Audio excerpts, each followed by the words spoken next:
தமிழ்நாட்டில் இன்னும் 4 மாதத்தில் தேர்தலுங்க. அரசியல் களம் பரபரப்பாக இருக்கிறது. காரணம் என்ன அப்படின்னா, அதிமுகவில் மூத்த தலைவராக இருந்த திரு செங்கோட்டையன் அவர்கள் ஏற்கனவே நமக்கு தெரியும், திரு எடப்பாடி பழனிசாமி அவர்களால் அதிமுகவிலிருந்து சமீபத்தில் நீக்கப்பட்டார். இன்று அவர் தன்னுடைய எம்எல்ஏ பதவியை ராஜினாமா செய்தார்.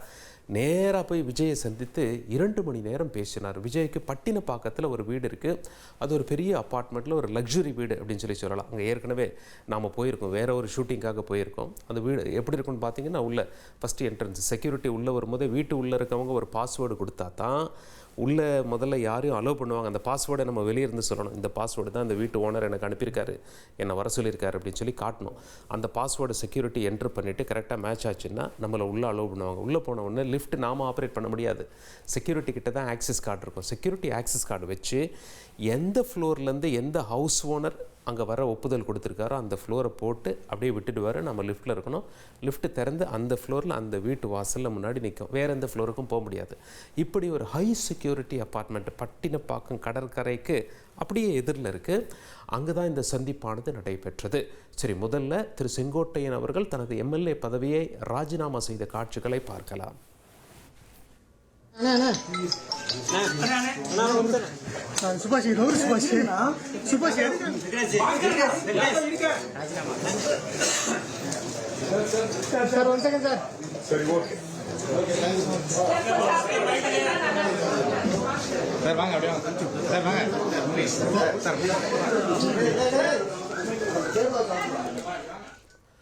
ராஜினாமா செய்த பிறகு விஜயை சந்திக்கிறார் என்ற தகவல் வெளியானது. திமுகவிலிருந்து அமைச்சர் திரு சேகர்பாபு அவர்கள் சந்தித்து பேசினார். என்ன பேசினார்கள் என்பது அவர்கள் இருவருக்கு மட்டும்தான் தெரியும். வெளியே பேசப்பட்ட தகவல் என்ன அப்படின்னா, அவரை திமுகவிற்கு அழைத்திருக்கலாம் என்று பேசப்படுகிறது. ஆனால் திரு செங்கோட்டையன் அவர்கள் ஏற்கனவே விஜயோட டச்சில் இருக்கார். நமக்கு தெரியும், அதிமுகவில் சலசலப்பு இருந்த காலகட்டத்திலேயே டெல்லி போய் பாஜக தலைவர்களை சந்தித்தார் என்று சொல்லப்பட்டது. அதிமுக ஒருங்கிணை வேண்டும் என்று குரல் கொடுத்தார். பிறகு அவர் எப்படி கட்சியிலிருந்து நீக்கப்பட்டார் என்ற அந்த இதுவும் நமக்கு தெரியும். நம்ம அடுத்தடுத்து பார்க்கவிருக்கிறோம். பிரதான கேள்வி என்ன அப்படின்னா, செங்கோட்டையனின் வரவு விஜய்க்கு பலமா? விஜயை சுமார் 2 மணி நேரம் சந்தித்து பேசியிருக்கிறார் செங்கோட்டையன். கட்சியில் இணைவார் என்று எதிர்பார்க்கப்படுகிறது. நிச்சயமாக ஒரு பெரிய பதவி அவருக்கு தரலாம் என்று எதிர்பார்க்கப்படுகிறது. என்ன மாதிரி பதவி அப்படின்னா, ஆர்கனைசிங் ஜெனரல் செக்ரட்டரி அப்படிங்கிற, அதாவது ஒருங்கிணை சம்பந்தமாக பொதுச் செயலாளர், அந்த மாதிரி ஒரு பெரிய பதவி தரலாம் என்று சொல்லப்படுகிறது. இன்னும் அவர் சேருவதோ அல்லது அவருக்கு பெரிய பதவி கொடுப்பதோ எந்த ஒரு தகவலும் யாரும் வெளியிட்டுக்கல. பட் இதுதான் அரசியல் வட்டாரங்களில் பேசும் பொருளாக இருக்கிறது. திரு செங்கோட்டையன் என்று சொல்லும் பொழுது அதிமுகவில் ரொம்ப மூத்த தலைவராக இருந்தார். அவருக்கு தற்பொழுது 77 வயதாகிறது. சுமார் 50 ஆண்டுகளுக்கு மேலே அதிமுகவில் இருந்திருக்காரு. தொட்டதெல்லாம் வெற்றி. 8 முறை எம்எல்ஏவாக இருந்திருக்காரு கோபிச்செட்டிப்பாளையத்தில். 1980லேருந்தே அது அவருடைய கோட்டையாக இருக்கிறது. ஒரு முறை மட்டும்தான் தோல்வி, 1996. முதல் முறையாக அவர் எம்எல்ஏவாக தேர்ந்தெடுக்கப்பட்டது சத்தியமங்கலம் தொகுதியிலிருந்து 1997. அதற்கு பிறகு கோபிச்செட்டிப்பாளையம் அவருடைய கோட்டையாக மாறியிருக்கிறது. ஈரோடு மாவட்டம் அப்படிங்கிறது நமக்கு தெரியும். அவருடைய வரவு மூலமாக தாவேக்கால ஒன்று பேசிக்கிறாங்க. அதாவது எங்களுடைய கட்சி விஜய் களத்தில் எப்படியும் நிற்பார், அவர் ஒரு எம்எல்ஏ கன்ஃபார்ம் அப்படின்னு சொல்லி நாங்கள் நம்புகிறோம். எப்படி விஜயகாந்த் ஜெயிச்சாரோ அதே போல் இப்போ 2வது வரவு கோபிச்செட்டிப்பாளையத்தினுடைய ஸ்ட்ராங் மேனான திரு செங்கோட்டையன் அவர்கள் எங்கள் பக்கம் வந்திருப்பதால் 2 எம்எல்ஏ சீட் எங்களுக்கு உறுதி என்பது எங்களுக்கு தெரிகிறது. மேற்கொண்டு எங்களுடைய கட்சி சார்பாக தேர்தலில் கடுமையான போட்டி இருக்கும் அப்படின்னு சொல்கிறாங்க. சரி, திரு செங்கோட்டையன் அவர்களை பொறுத்தவரை எம்ஜிஆரோடு பயணித்திருக்கிறார், ஜெயலலிதா அவர்களோடு பயணித்திருக்கிறார், எடப்பாடி பழனிசாமி அவர்களோடும் பயணித்திருக்கிறார். ஆனால் கருத்து வேறுபாடு காரணமாக அப்புறம் என்ன ஆச்சு அப்படின்னா, ஓபிஎஸோடு, டிடிவி தினகரன் அவர்களோடு, சசிகலா அவர்களோடு, ஓபிஎஸ் அவர்களோடெல்லாம் இவர் ஒன்றாக சமீபத்தில் பயணம் செஞ்சது நமக்கு தெரியும். ராமநாதபுரத்தில் ஜாயிண்ட் ப்ரெஸ் மீட்டும் கொடுத்தாங்க. ஆனால் அதற்கு பிறகு ஒரு பெரிய தாக்கம் எதுவும் ஏற்படவில்லை. கட்சியிலிருந்து நீக்கப்பட்டவங்களை 10 நாளில் அதிமுக தலைமை மீண்டும் சேர்த்து எல்லாரும் ஒன்றா இருக்கணும் அப்படிங்கிற வாதத்தை முன்வச்சார். எடப்பாடி பழனிசாமியை பொறுத்த வரைக்கும் கட்சியினர் சொல்கிறாங்க, ஒரு முடிவு எடுத்துட்டார்னா முடிவு எடுத்தது தான், அதில் ஸ்ட்ரிக்டாக இருப்பார், எந்த விதமான மாற்றமும் இல்லை, நீக்கப்பட்டவர்கள் சேர்க்க மாட்டார்கள் என்பதில் உறுதியாக இருந்தார். திரு செங்கோட்டையனை பொறுத்த வரைக்கும் திரு எடப்பாடி பழனிசாமி அவர்கள் எப்படி வச்சிருந்தார் அப்படின்னா, அவர் நேரடியாக அவர்கள் இருவரும் மோதவில்லை.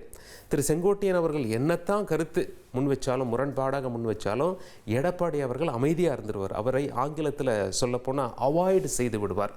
அவர் பேசுவார், பிறகு அடங்கிவிடும், பேசுவார், அடங்கிவிடும். எடப்பாடி பழனிசாமி அவர்களுடைய தலைமைக்கு எந்த ஒரு ஆபத்தும் அவரால் இல்லை. அவர் என்னதான் புரட்சி செய்தாலும் பெரிய ஆபத்து வரப்போறதில்லை என்பதை தெரிந்ததால் நேரடியாக அவரை பகைத்து கொள்ள வேண்டாம் என்று முடிவெடுத்ததாக சொல்லப்படுகிறது. ஆனால் ஒரு கட்டத்தில் ஓபிஎஸ், டிடிவி தினகரன், சசிகலாவோடு கைகோர்த்த காரணத்தினால் பகிரங்கமாக கட்சியை விட்டு நீக்க வேண்டிய நிர்பந்தத்திற்கு தள்ளப்பட்டார் என்று சொல்லப்பட்டது. ஏன் அப்படி நீங்கள் செஞ்சீங்க அப்படின்னு சொல்லி கேட்டதுக்கு, ஏற்கனவே ஜெயலலிதா அவர்கள் இவர் மேலே என்ன நடவடிக்கை எடுத்திருக்காங்களோ அதே போல தான் நான் நடவடிக்கை எடுத்திருக்கேன் அப்படின்னு சொல்லிட்டு கட்சி ரீதியாக திரு எடப்பாடி பழனிசாமி அவர்கள் அந்த கருத்தை முன்வைத்ததாக கட்சியினர் இந்த சம்பவம் குறித்து கேட்கும்போது சொல்கிறாங்க. விஜயகாந்த் அவர்களுக்கு எப்படி பண்ருட்டி ராமச்சந்திரன், இப்போ நீங்கள் நல்லா பார்த்தீங்கன்னா விஜயை தாண்டி அவருடைய நட்சத்திர அந்தஸ்தை தாண்டி அவருடைய கட்சியில் பெரிய தலைவர் யாரும் இல்லை. அந்த கரூர் சம்பவத்திலே என்ன சொன்னாங்க அப்படின்னா, கூட்டத்தை கூட்டுறாங்க, ஆனால் மேனேஜ்மெண்ட் செய்யறதுக்கு கூட ஆள் இல்லை. சரியாக திட்டமிட்டு ஒரு அரசியல் கேம்பெயின், எப்படி எத்தனையோ அரசியல் கட்சிகள் தமிழகத்தில் எவ்வளவு மாபெரும் கூட்டமெல்லாம் போட்டிருக்காங்க, ரோட் ஷோலாம் பண்ணியிருக்காங்க. அப்படி ஒரு இடத்துல நடக்காத ஒரு சம்பவம் விஜயினுடைய அந்த ரோட் ஷோவில் அரங்கேறி விட்டது. 41 பேர் உயிரிழந்து விட்டாங்க. தமிழகமே சோகத்தில் ஆழ்ந்தது. அதனால் பகிரங்கமாக, அதாவது விஜயினுடைய கட்சியில் அந்த பிளான் போட்டு கரெக்டாக ஒரு எக்ஸிக்யூட் பண்ணுறதுக்கு ஆள் இல்லை என்ற குற்றச்சாட்டை அந்த கட்சி சந்தித்து வந்தது. செங்கோட்டையினுடைய வரவால் அந்த குற்றச்சாட்டில் இருந்து அந்த கட்சி தப்பிக்கும் என்று சொல்லப்படுகிறது. கொஞ்சம் பிளான் போட்டு ஒரு எப்படி இருக்கணும், ஒரு இதுனா எப்படி ஆர்கனைஸ் பண்ணணும், ஒரு மூத்த தலைவர் வழிகாட்டுவார் என்று நம்பப்படுகிறது. விஜயகாந்துக்கு எப்படி பண்ருட்டி ராமச்சந்திரன் இருந்தாரோ, 2005 கட்சி தொடங்கினவொன்னு போய் சேர்ந்தாரோ, அந்த நேரத்தில் விஜயகாந்தை தாண்டி அந்த கட்சியில் ஒரு பெரிய தலைவர்கள் இல்லை. பண்ருட்டி ராமச்சந்திரன் அவர்களுடைய அந்த கட்சியின் வரவானது எம்ஜிஆர்கிட்டயே அவர் அரசியல் கற்றுக்கிட்டவர். அதனால் விஜயகாந்துக்கு பக்கபலமாக ஒரு ரைட் ஹேண்ட் போல செயல்படுவார் என்று பெருமையாக பேசப்பட்டது. பிறகு அவர் 2012க்கு மேலே அந்த கட்சியை விட்டு வெளியே வந்துட்டார். மீண்டும் அதிமுகவில் இணைஞ்சிட்டார். அது வேற கதை. தற்பொழுது விஜய்க்கு செங்கோட்டையன் அதே போல உறுதுணையாக நிற்பார். அதாவது பெரிய தலைவர்கள் ஒருவர் கட்சியில் சேர்ப்பது மிகப்பெரிய பலமாக இருக்கும் என்று சொல்லப்படுகிறது. உண்மையிலேயே தாவேகாவுக்கு இது ஒரு வரப்பிரசாதம் என்றும் சொல்லப்படுகிறது. திரு செங்கோட்டையனை பொறுத்த வரைக்கும் அவருடைய ஆதரவாளர்களும் விஜயோட கட்சியில் இணைவார்கள் என்று எதிர்பார்க்கப்படுகிறது. அதாவது தாவேகாவுக்கு இன்னொரு விஷயம் என்ன அப்படின்னா, இது ஒரு மிகப்பெரிய ஃபேக்ஷன். அதாவது ஒரு பிரம்மாண்டமான தலைவர் ஒருவர் கட்சி, அதாவது தொண்டர் படை கொண்டு வந்தார் அப்படின்னா ஏற்கனவே இருக்கக்கூடிய தொண்டர்களுக்கும் எக்ஸ்பீரியன்ஸ் தொண்டர்களுக்கும் ஒத்துப்போகுமா என்ற சிக்கல் இருக்கும். ஆனால் திரு செங்கோட்டையன் அவர்களை பொறுத்தவரை அவர் தொண்டர் படை மீது அதிகம் கவனம் செலுத்தவில்லை என்று கட்சி வட்டாரங்களில் சொல்லப்படுகிறது. எம்எல்ஏவாக இருந்தார். கட்சியின் தலைமைக்கு ஜெயலலிதா அவர்கள் இருக்கும் வரையில் விசுவாசமாக இருந்தார் என்று சொல்லப்படுகிறது. அது மட்டும் இல்லை, ஒரு கட்டத்தில் கட்சி எம்ஜிஆருக்கு பிறகு ஜே அணி ஜா அணி என்று பிரிந்து ஜெயலலிதா அணியா ஜானகி அணியா என்று போட்டி வரும்பொழுது செங்கோட்டையன் அவர்கள் ஜெயலலிதா அணியோடு பயணித்தார். ஜெயலலிதா அவர்கள் முதலமைச்சரான பிறகு திரு செங்கோட்டையன் அவர்கள் அமைச்சராக பொறுப்பேற்றது குறிப்பிடத்தக்கது. 2012 அவருடைய அமைச்சர் பதவி பறிக்கப்பட்டது. கட்சியிலிருந்து பொறுப்பிலிருந்து விடுவிக்கப்பட்டார். ஜெயலலிதா அதிரடியான நடவடிக்கை எடுத்து விட்டார். அது ஒரு தனிப்பட்ட விவகாரம் காரணமாக என்று சொல்லப்படுகிறது. அது உள்ள நம்ம போக தேவையில்லை. ஜெயலலிதா அவர்கள் இப்படி ஒரு அதிரடி முடிவை எடுத்து விட்டார். எடப்பாடி பழனிசாமி அவர்கள் இவர் ஓபிஎஸ் மற்றும் டிடிவி தினகரன், சசிகலா அவர்களோடு சந்தித்து அவர்களோடு பயணிக்கும் போது, ஏற்கனவே கட்சியிலிருந்து நீக்கப்பட்டவர்களோடு நெருங்கிய தொடர்பு வைக்கும்போது அவரை கட்சியிலிருந்து எடப்பாடி பழனிசாமி அவர்கள் நீக்கிவிட்டார். இதுதான் அதிமுகவில் அவருடைய பயணம். சுருக்கமாக அரசியல் வட்டாரங்கள் எப்படி சொல்லுவாங்கன்னா, திமுகவுக்கு எப்படி துரைமுருகன் அவர்களோ அதே போல அதிமுகவுக்கு பழம்பெரும் தலைவராக செங்கோட்டையன் விளங்குகிறார். 2 பேரும் அத்தனை ஆண்டுகள் அனுபவம் பெற்றவர்கள் என்று சொல்கிறார்கள். பலம் என்று பார்க்கும் பொழுது திரு செங்கோட்டையன் அவர்களுக்கு கோபிச்செட்டிப்பாளையம் அவருடைய கோட்டை. பலவீனம் என்று பார்க்கும் பொழுது அரசியல் வட்டாரங்கள் என்ன சொல்கிறாங்க, எது பலமோ அதுவே தான் பலகீனம். கோபிச்செட்டிப்பாளையம் மட்டும்தான் அவருடைய கோட்டை. அதை தாண்டி அவருக்கு எந்த அளவுக்கு செல்வாக்கு இருக்கிறது என்பதை பார்க்க வேண்டும். அவர் ஒரு ஓட் புல்லரா, அதாவது வாக்குகளை தன் பக்கம் ஈர்க்கக்கூடிய ஒரு வசீகரம் பெற்றவரா தமிழ்நாடு முழுக்க என்றால் அது ஒரு கேள்விக்குறியாகத்தான் இருக்கிறது. கோபிச்செட்டிப்பாளையத்தில் அவர் ஸ்ட்ராங் மேன். அங்கே ஒரு எம்எல்ஏ சீட்டு வேணா உறுதியாக வாய்ப்பு இருக்கிறதே தவிர அவரின் வரவு கட்சியின் தமிழக அளவில் தாக்கம் எப்படி இருக்கும், அவர் ஒரு க்ரௌட் புல்லரா என்ற கேள்வியை முன்வைக்கிறார்கள். அதை பார்க்க வேண்டியிருக்கும் அப்படின்னு சொல்லிட்டு இதெல்லாம் அரசியல் வட்டாரங்களில் ரொம்பவும் பரபரப்பாக பேசப்படுகிறது.